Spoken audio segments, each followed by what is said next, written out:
everyone, welcome back. On today's menu, we'll be having bakes and corned beef. That is fried bakes with corned beef. Okay, I'm gonna get right into the ingredients. I have flour, some shortening, butter, baking powder, salt, and sugar. And for my corned beef, onions, peppers, homemade seasoning, and of course the corned beef. Let me give a quick little explanation as to what bakes is. Bakes is a quick bread.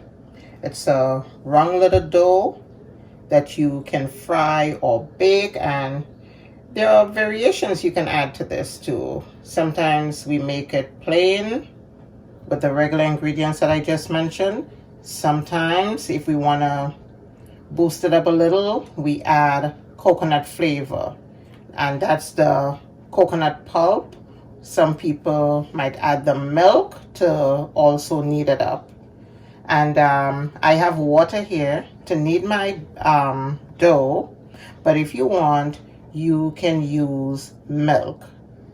So yes, that's it. And corned beef. Corned beef now is very versatile. Corned beef can be eaten any time of day.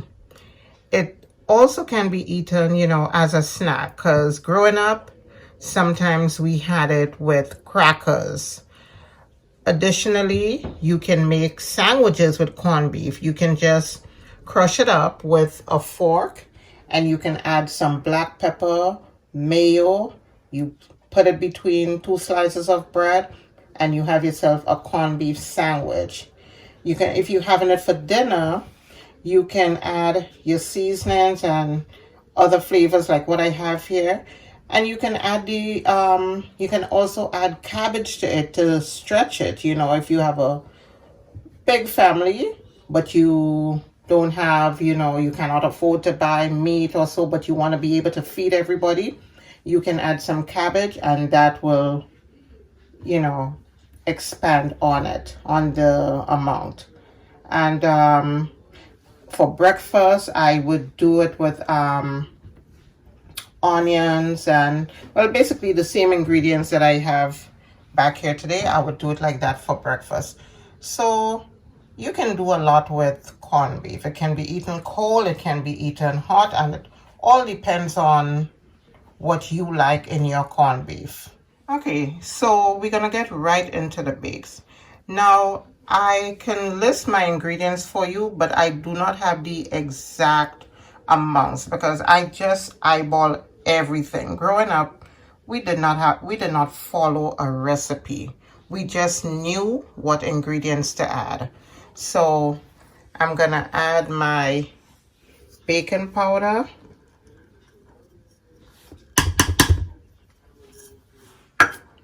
I have salt and sugar in here.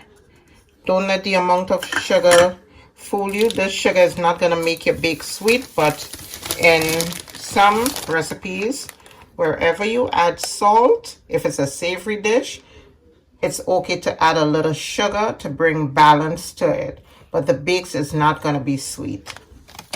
I have here some shortening and some butter.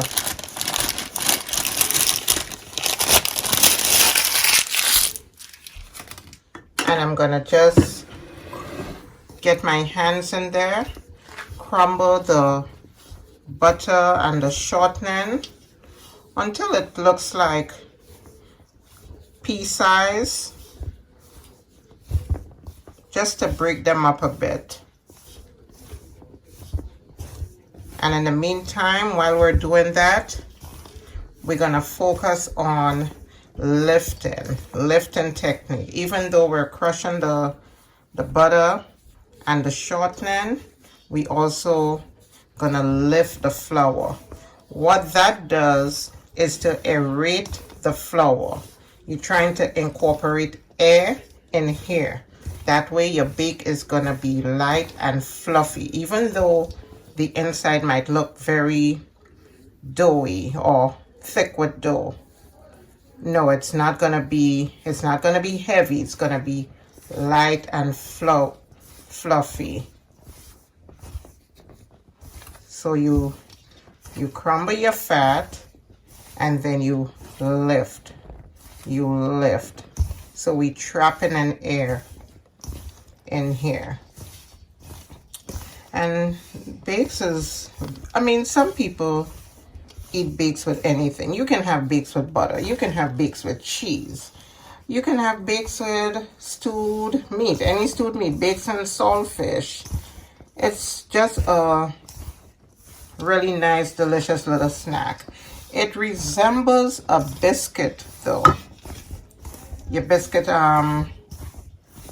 know, like your homemade biscuits, it resembles that, but it's very much a quick bread. Yes, you can also have this with jam or jelly. I'm not sure if I mentioned that before. You can have this with fish. You can make a sandwich and you have fish in the middle.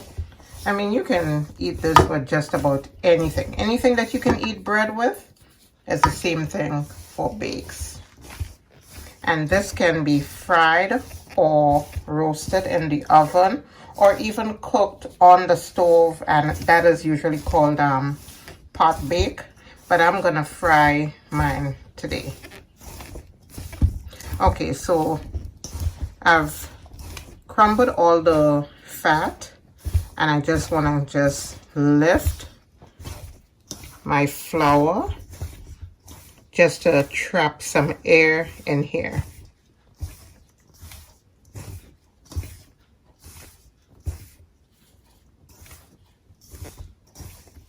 Okay. All right, so I'm gonna begin to add my water gradually. I may or may not need this entire measuring cup of water. Okay. And I'm just doing this in circular motions.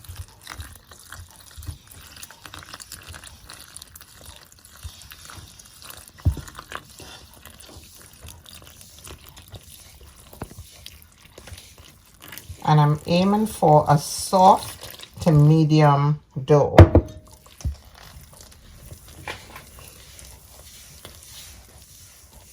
I'm just going by feel here.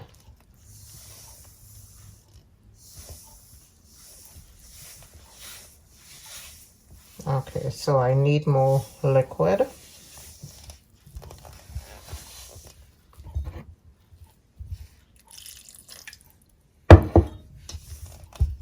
And I know some people do not like to get their hands in flour, but I prefer to use my hands. I don't want to use spoon. I don't want to use glove. I just prefer to just wash my hands, trim my nails, and get in there. There are some things that are better done with your bare hands than using tools, even though there are tools for everything, just about everything nowadays, but I prefer to just get my hands in here. I can gauge better when I use my natural tools that God provided me with. And we're gonna just knead until all the flour is incorporated.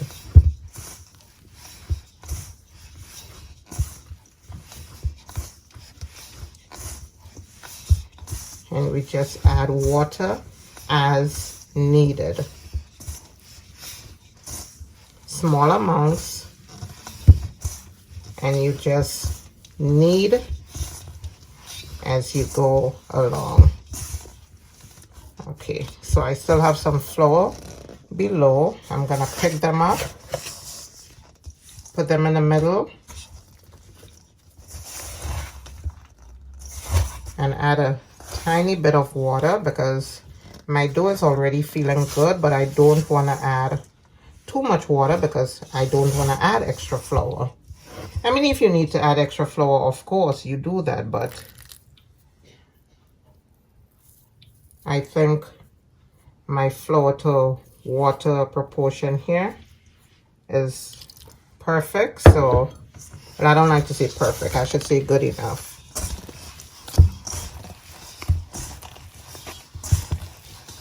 Yes, this feels good.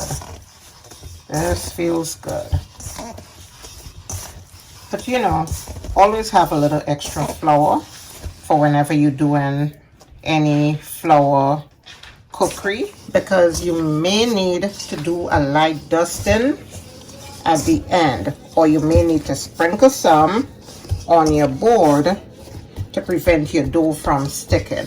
Yeah, so okay, so my dough is ready. I didn't really need to add any extra flour. All I did was just try to knead it up, you know, completely. As you can see, my bowl is clean. So what I'm gonna do, I'm gonna just leave my dough here to sit.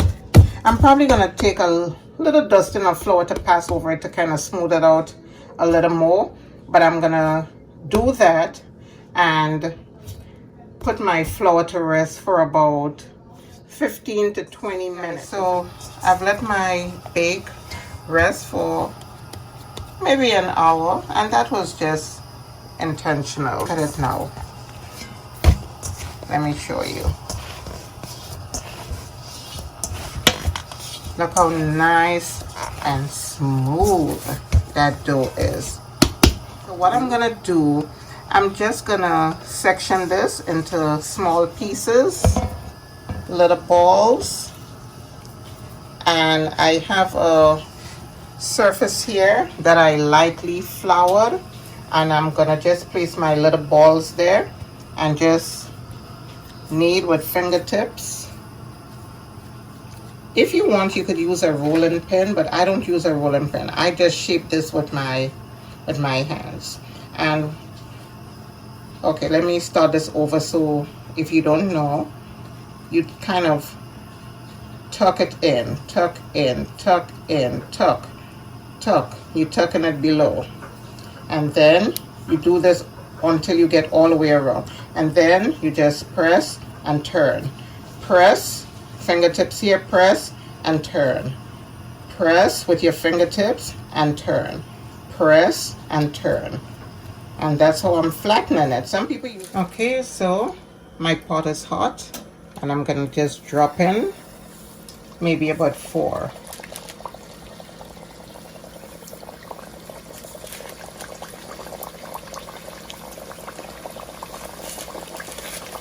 And you're gonna see they float up and over. It still could have taken a little bit more color. I like mine with a little bit more color. That's too light for me, but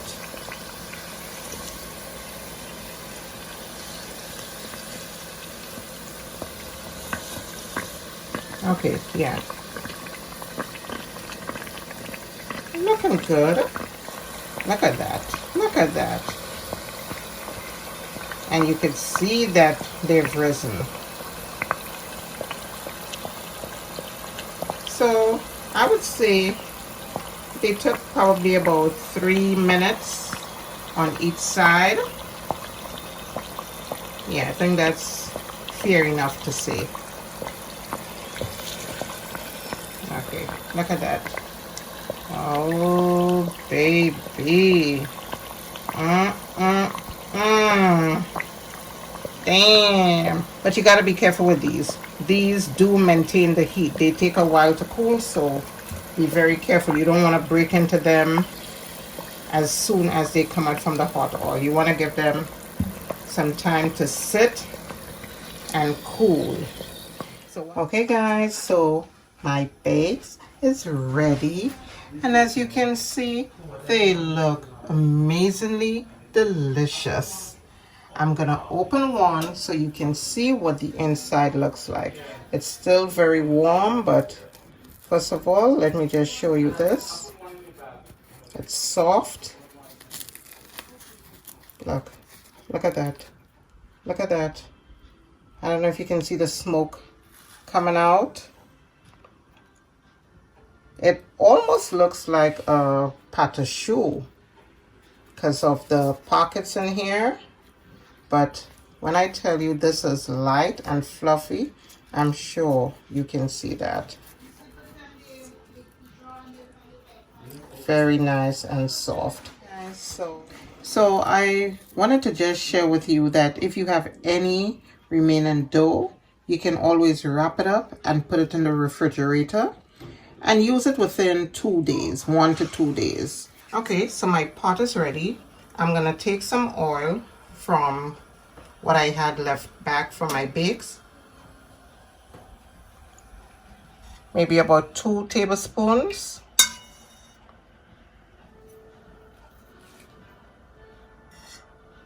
You don't want your pot to be hot. Okay, I'm gonna give it 1 more of this tablespoon, and we're just gonna saute up our onions and peppers. Okay, so I'm gonna add in my onions.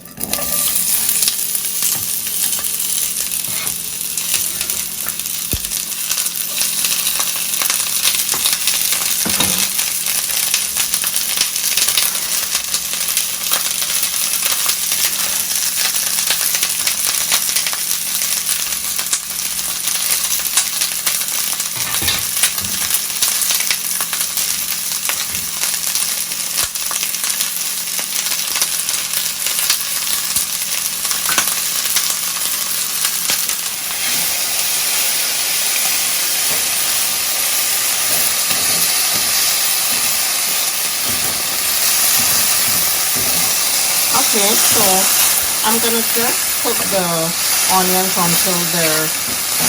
until they start to get translucent. And if you wanted to put tomatoes in this pot, you can, but personally, what I think about the tomatoes in this particular dish is that it releases a lot of water, so it makes my corned beef very wet, and I don't want that to be. As you can see, I didn't use too much oil. If you look in my pot, it's dry because the corned beef itself has fat on it, and even though I'm looking at my corned beef and it doesn't look as if it have a lot of fat, it will still break down and release some of the grease, so I do not want to add too much oil in here. But okay, so I like the way my onions are looking. I am going to add my corned beef and then my black pepper, and I'm also going to add maybe 2 or 3 squirts of ketchup. Okay, so I'm adding my corned beef, and I'm going to just start to break it down into smaller pieces. You would be amazed to see that this one pan can actually share for a family. If you're on a budget, if you cannot afford to buy meat, corned beef is a great alternative. Okay, so I did add a little extra oil. And you know what, guys? You add whatever amount you see needed. So as you can see, look at the amount here. If I were to cut this in half,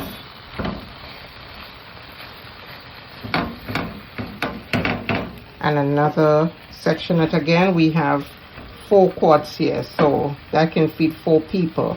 If you wanted to cut this down some more, hey, you can share this between 8 people. 10 times are hard. You're lucky if you get. It's not about what size or what amount you're gonna get. You're lucky if you get a little bit to put between your bread or to eat with your crackers. I'm telling you, it really works well. And this can also be eaten with rice. You can eat it with macaroni. I don't remember if I mentioned that before. It's not just bread or crackers. Okay, so I'm going to just add a few squirts of ketchup.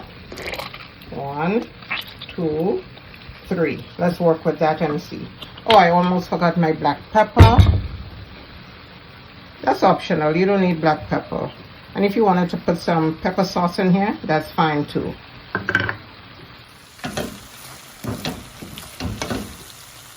Ooh. I'm throwing away my corned beef. And I'm talking about hard times. Okay, guys, so don't do like me, okay? I didn't even see that though. That's it. You just give everything a nice mix. And you turn off your flame. Okay, guys, so I will show you what my plate looks like. So I've cut into my bake, and I just wanted to show you the inside, how it looks kind of sponge-like, because that came about from us lifting through the flour when we were about to knead it. So I'm gonna show you 2 different sandwiches. I'm adding some butter.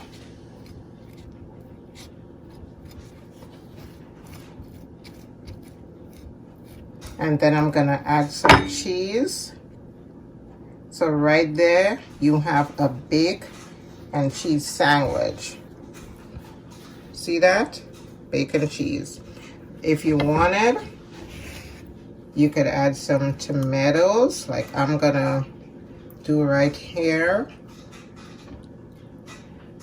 And then I'm gonna add my corned beef.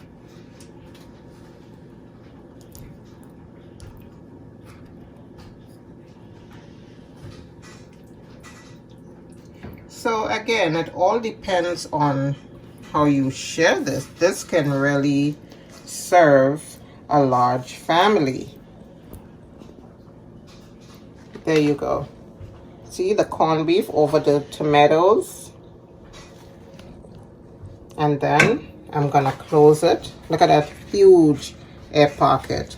Perfect for fitting my corned beef. This is it, guys. If you enjoyed today's video, please like, subscribe, comment, and share. And don't forget to turn on that post notification bell for featured content. Bye.